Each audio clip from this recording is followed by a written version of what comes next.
j'allais monter à Paris pour aller lui voir. Et puis, voilà, dommage, je l'ai appelé, même le 30, je l'ai appelé, je l'ai fait un message.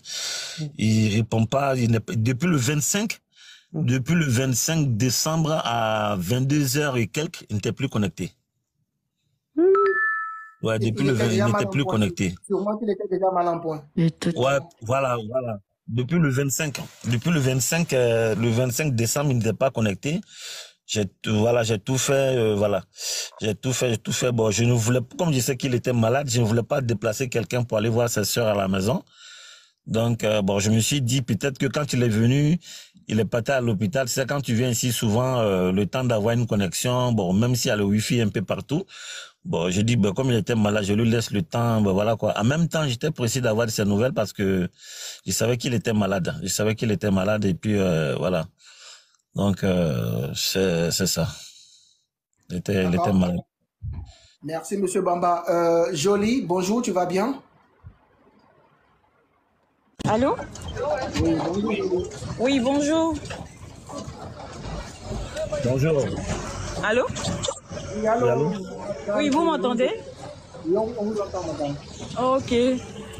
C'était pour rebondir sur ce que le monsieur a dit concernant cette histoire d'eau qui sort dans les poumons. Ils extraient sans savoir réellement qu'est-ce qui crée ça en fait. Moi, je parle de ça parce que c'est comme si je veux faire un témoignage en fait.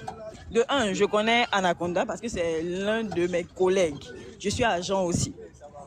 Quand je parle, je me rappelle, il y a au moins 2 ans de cela, il y a mon petit frère de 19, il avait 18 ans, oui, non, 19 ans en fait.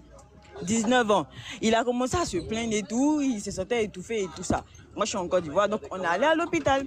Arrivé à l'hôpital, il nous regarde et tout, et il commence à extraire. Ils disent qu'il y a quelque chose dans le ventre de mon frère, en fait, genre un liquide, un truc comme ça.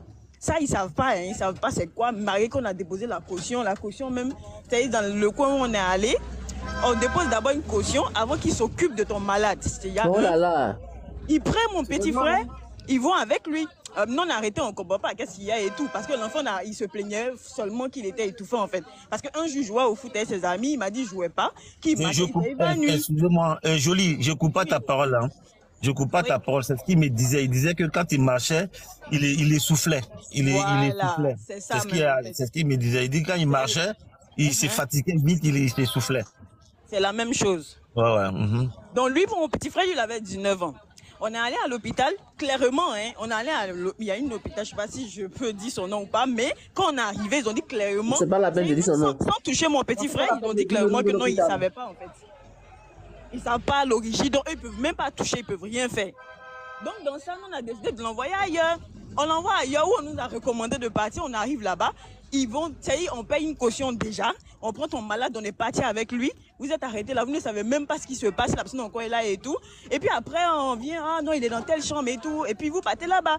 Quand vous arrivez, vous vous retrouvez avec d'autres factures encore. On vient vous dire, oui, vous devez prendre... Exactement, c'est comme ça, c'est comme ça. Voilà, il faut forcément... On a trouvé quelque chose dans son ventre et qu'on extrait. Maintenant, vous êtes habilité à faire ça.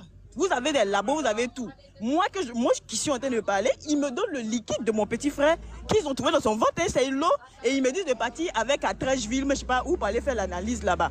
Je vais avec, je fais l'analyse et tout. Eux aussi, ils n'arrivent pas à trouver d'où l'eau vient en fait. Tu vois, moi je me dis, dès ce premier moment-là, c'est mieux vous dites à la personne, on peut pas. C'est qu'il y a ça, on va le faire. Mais non, on peut faire. Ils viennent, on dirait mon petit frère était peut-être devenu un jouet dans leur main en fait. Parce que c'est là que j'ai vu même que des étudiants étrangers en médecine qui n'ont même pas encore fini même l'école et tout, qui viennent et chacun va faire son truc en fait. Ils viennent, ils regardent, l'autre va dire non c'est ça, l'autre va dire non c'est ça. Et pendant ce temps, nous on est là, on paye jusqu'à ils ont opéré mon petit frère. Après de combien de millions? On l'a opéré ici.